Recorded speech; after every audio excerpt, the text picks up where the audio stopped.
I'm Teisha Bader. As we continue to cover the situation in Israel, a devastating milestone was marked this past Sunday, January the 14th. 100 days since the October 7th massacre committed by terror group Hamas, and 100 days of captivity for the hostages taken that day that remain in captivity in horrific circumstances in Gaza. There were walks and rallies and events held around the world to mark the 100 days and to continue the urgent call for the immediate release of all the hostages. Here in New York, some 2,000 people walked and ran in Central Park for that cause. Shany Granot-Lubaton is co-founder of the Hostage and Missing Families Forum, and she also leads the Run for Their Lives campaign in New York, which has runners and walkers in the park every Sunday to call for the hostages' release. And she joins us now from New York to talk about these grassroots efforts. Shany, thank you so much for being here. Thank you for having me. Of course. So before we get to the events of this past Sunday, can you just tell us about the formation of the Hostage and Missing Families Forum, which you put together very, very quickly, immediately, almost after the horrendous slaughter on October the 7th? How did that all happen? Well, personally, I was also part of the group that was leading the pro-democracy movement here in New York and the protest movement for the democracy in Israel. Um, and just the same as it happened in Israel, the pro-democracy movement swiftly became the movement that helped the survivors and to buy life-saving gear to soldiers. So we just did the same.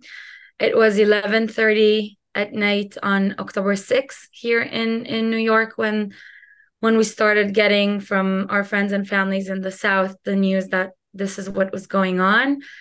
And we immediately created a platform to fundraise for to help the survivors from the South, because it was very obvious from the messages we were getting that people were under an attack that we've never seen before. So we were working throughout the night to create this platform for them, and then to fundraise for life-saving gear for soldiers. And within 2 days, when we found out that there are hostages, we created the New York kind of headquarters of the Hostages Families Forum here. We actually didn't know, my husband and I didn't know that we have our own relatives that were taking hostage when we did it. And it was only 10 days after the massacre when we've heard that my husband's cousins, who we were all, we were told that they were all murdered because they found two bodies of his family members.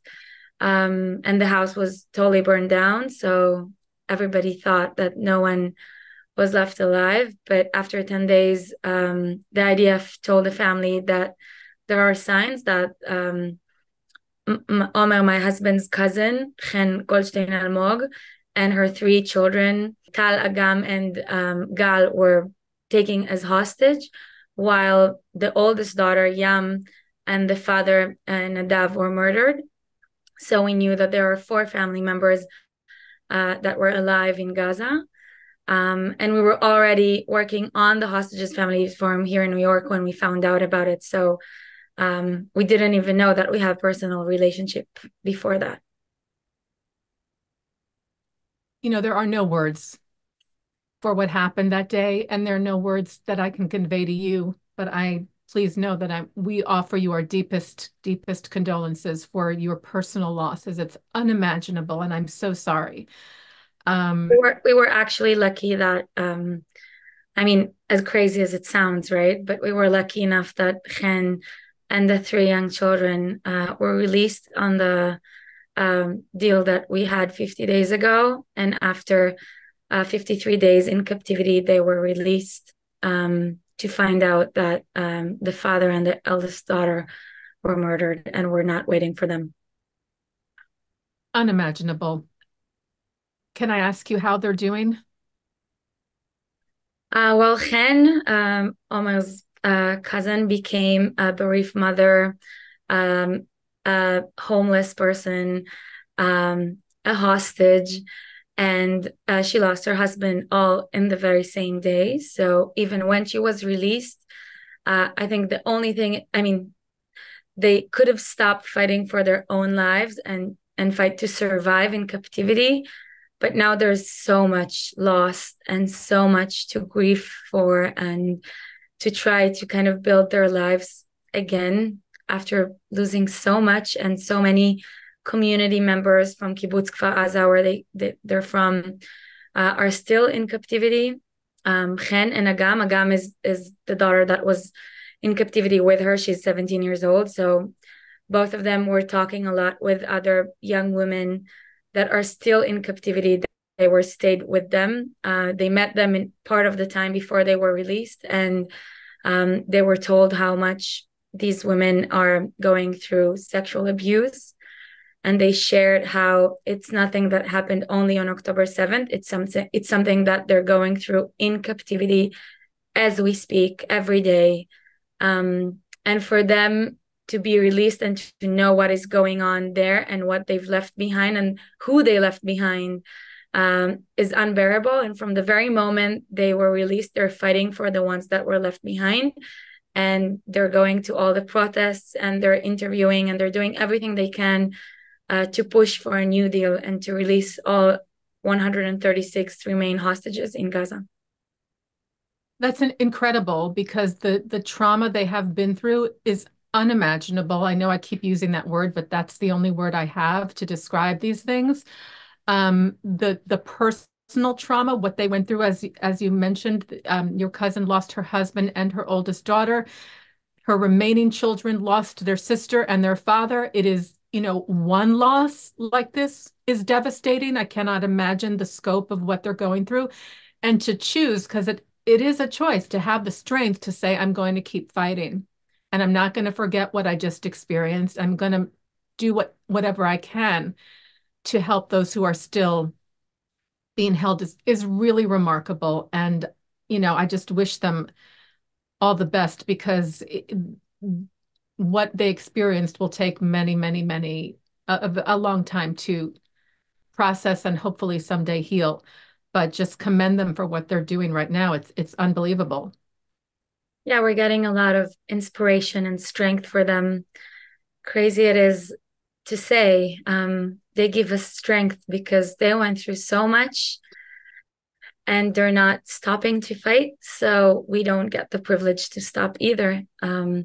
And as heartbroken as we are, especially after this recent weekend marking 100 days and the news that followed after about the two hostages that were murdered in captivity.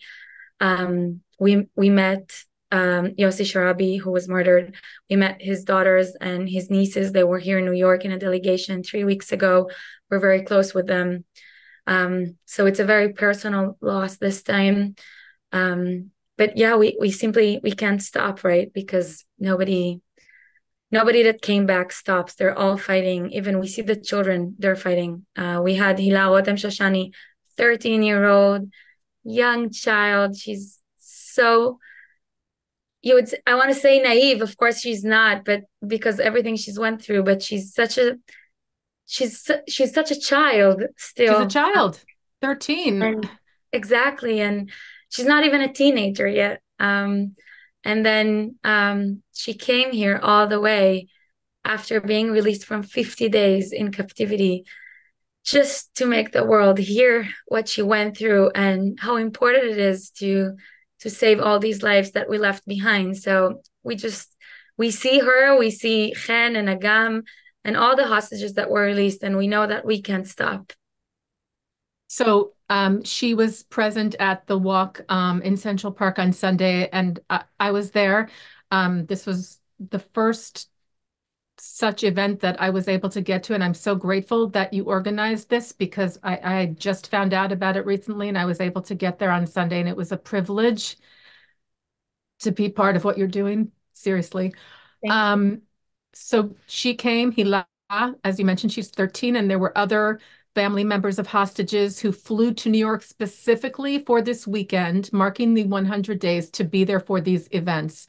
The walk in Central Park was amazing. There was an estimated 2,000 people who showed up. There was an hourglass installation in Times Square to remind people that time is running out for these hostages. There was a gathering across from the United Nations on Friday. There were events, as I mentioned, across the globe, which is heartwarming and it is inspiring. And at the same time, as you said, it is heartbreaking that we reached this point of the 100 days.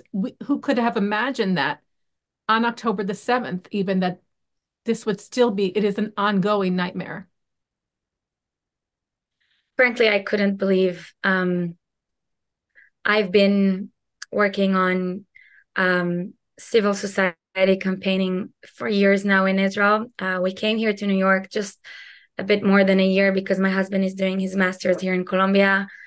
We thought we'll get a 1 year pass from the intensity of Israel, and obviously we didn't. But I mean, never in my life I would think that I am to run voluntarily a hostages families forum in New York. Never in my life I would believe that it would take that long to release children and women and elderly and youth from captivity in Gaza by a terrorist sadist organization. This is a moment of real darkness. I fear for their lives daily, nightly. Tomorrow we mark 1 year celebration, if you can call it that way, birthday to Kfir Bibas. He's the youngest of the hostages. We always said that we have hostages less than a year and to 85 years old from 5 different religions from over 20 nationalities.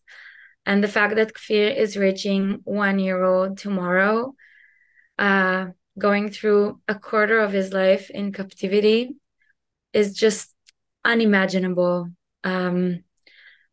It's devastating in ways that I think every mother, every parent feels in their stomach. It's just, I can't believe we're going through this. I wish the world, I wish my own government, I wish everyone would understand how unbearable it is to the families and how immediately we need to bring them home, and that there is no price that is not worth to pay. The Jewish people is a life-cherishing nation. We are pro-life more than anything, and for that we need to bring them home now in every price. There's nothing more important than that. It's the number 1 mission to me, to the families, to us. And Shany, you've been organizing these walk run events, and they happen not just in New York, but in states all over the US and cities across the United States. Since the massacre happened, I think it was the first Sunday following and every Sunday since. I know the one just this past Sunday was the largest because it was the 100 days, and obviously people came out that don't normally go. I'm wondering what the experience has been as far as, have you had any people protesting or people giving you a hard time or just, sharing anything that has been anti-Israel or anti what you're doing? As you mentioned, at the walk this past Sunday, you sort of advise people to stay together, close to each other in the walk, because it's not always the best days to be waving an Israeli flag these days, unfortunately and sadly, but that's the reality. So I just wonder what the experience has been from October and through now. Well, it goes both ways. So from one direction, it feels like it's an amazing support for us, for me as an Israeli. Getting to know the American Jewish community is a real privilege that we got this year. Unfortunately, in these circumstances, I mean, we've never wanted to reach to that moment, but the support, the amount of American Jews that a lot of them don't have personal relationship to hostages or to hostages family members, but they're coming and they're talking about these people as if they were their brothers and sisters, and they won't stop come until the very last of them will come home, rain or shine, they'll be there. So this is a very heartwarming feeling for us. I think that no one from the Israeli community in New York has ever anticipated, and it's a great moment for us, this unity and this feeling of support. And also, that's a very strong feedback we're getting from the hostages family members that were this weekend and that are coming throughout these months, that they were coming to these events, and each time they're just shocked by the amount of support that they're getting. So this is the positive part. And of course, the negative part is when we get spit on or yelled at, or being in different ways threatened. It doesn't happen a lot. I mean, it happens every weekend, but usually like one person or two that dares to kind of threaten us or spit on us or yell. We always make sure that there is a police escort around us. And also, Mark Levine, the president of Manhattan Borough, that just spoke this last weekend, is very helpful. And they're always checking in if there's anything that happened. They're taking notes, they're taking reports. They're trying to make us feel safe. And I must say that we do feel that the NYPD does their job by making us feel free to be there and to feel safe. So that's very appreciated for us. Absolutely. It's so important. And you were talking about the support because, you think, well, I'll go to this rally, but what will it really change? And what is it really going to do if one more person is there, or if I go, or if they go? And, one very clear answer to me is, first of all, again, from my personal experience of being there on Sunday, it was so moving for me personally to be surrounded by this group of people, that we were all chanting the same message: bring them home now. Number two, as you said, to be there to support the hostage families. I just wanted to hug them all, for my own feeling of wanting to do something, because we do, as American Jews and even as Israelis living in the U.S. As you noted, the crowd was probably half and half on Sunday. People feel they want to do something. It's a feeling of being helpless, and you don't want to feel helpless. You want to feel that you can do something, even if it is just to show support. And then also to show people in Israel, to share these videos, to show these pictures, that they are not alone, that we are here. The Jews of the diaspora are with them in heart, 100%. And if for nothing else, I think that is of such great value. Definitely.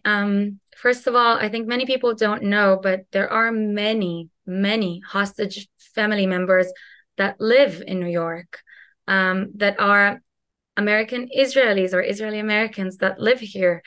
We have parents of hostages that live here. And now there are teared between Israel and here, but we have very close people to hostages that live here, and they're coming every week. And for them to feel the support, for them to feel that there's this huge community that supports them, that walks with them this long way, unfortunately, is to me priceless. And I would hold their hand in every moment, and we won't stop. And I trust on this community that we won't stop. We saw people coming out on -5 degrees, snow, rain, shine. People really come at every weather, holiday or not. Every Sunday, every Friday morning, we're in front of the Secretary Guterres, the UN Secretary General. We're standing outside of his house every Friday morning. So we see people are coming every weekend. And also almost every weekend we have hostages family members that are flying from Israel. They're coming to meet the Red Cross. They're coming to meet ambassadors in the UN. They're coming for meetings at DC. And we see the Biden administration very helpful to them. So they have all these meetings, and then during the weekend when there are no meetings, they get to meet us, and they get to see the support in all these rallies and demonstrations, and the fact that we're standing with them and we're giving them the stage to tell their stories, to meet the press, to keep their stories alive on the media, not to let people forget about the 136 hostages. Sometimes it feels like the world kind of want to move on, like it's yesterday's news, but we're fighting on this. And for the families to see that it's a global fight and not a small Israeli private fight, that gives them a lot of strength. And also, as you said, the other day I told my husband, if we wouldn't do that, I would need like a very, very close therapy because all this sadness and darkness in this time and this fear, it can make people really get depressed and feel alone. And there's something in this community and this stepping out and being and doing, that gives us all strength, and we're fighting in this together. And I feel like in this fight to bring them home now, there's this big puzzle and everybody has their own part. So in Israel, they need to push the Israeli government, and in Geneva, they need to push the Red Cross. And here we push the UN Secretary General, and building these communities and working all together and keeping this topic on the news all the time. So this is our job around the world, and we won't stop to it until they'll all come home. They'll all be home. Amen. And I love that you said that everyone has a role to play. And, if there, and I hate to even say that there could be a silver lining to this nightmare, but if there is one, it is, I think, this feeling of unity among the Jewish people that we have not seen in a very long time. And, someone asked someone else on social media, well, do you know anyone personally in Israel that this affected? And the answer is yes, millions of my brothers and sisters. And I really think that is the consensus among Jews around the world, that these are our family and we have to do whatever we can. So my absolute hats off to you and to your husband, Omer, and to the other people who are making these amazing events happen week in, week out. The Hostage and Missing Families Forum, by the way, you have these solidarity dog tags that can be ordered from your website, among other things, to let people know that our hearts are with those missing in Gaza. And there's information on there if people want to go and see.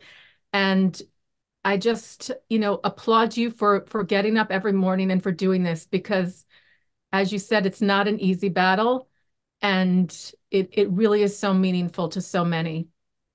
Thank you.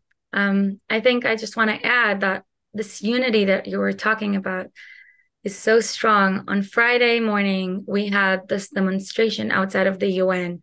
Thousands of people came, Orthodox, Reforms, conservatives, young, elderly, Democrats, Republicans. We had everybody there. And also, if you could see the logos on the invite, like all the organizations that co-sponsored this event, I don't think ever, or at least not in the last few years, we've ever seen such a big list of Jewish organizations from all kinds of Jewishness. We've never seen so many, and to me, this is really heartwarming to see everybody understand that this fight is our very essence of our Jewish values, to bring them home. This is everybody's mission. And we really see the entire community, the global community, stepping up for them. I just had a phone call with Shira Matalon. She's a niece of Yossi Sharabi, who was a hostage that was murdered. We saw the video by Hamas yesterday. And she told me, I just want you to tell everyone in New York that we thank you so much for everything you've done for us. And please don't stop, because we have so many people to save. And the fact that this girl who just lost her uncle like this is what she wanted to send the message that just keep on fighting and don't stop. To me, it's very strong. It's very strong, it's very powerful, and it's truly moving. And again, this is just, the this is the side of the coin that is the love and the beauty and the care of the Jewish people. And as you said, and I will say it again, we just hope and pray and will continue to do what we can to bring them home, bring them all home, and just hope that this comes as quickly as possible. Shany Granot-Lubaton, thank you so much to you, to your family. Again, our deepest condolences and our deepest love and embrace to you, to your family, and to all those who are going through the unimaginable right now. We hope and pray for good days ahead. And Am Yisrael Chai. Amen. Thank you so much. Thank you. Thank you, Shany.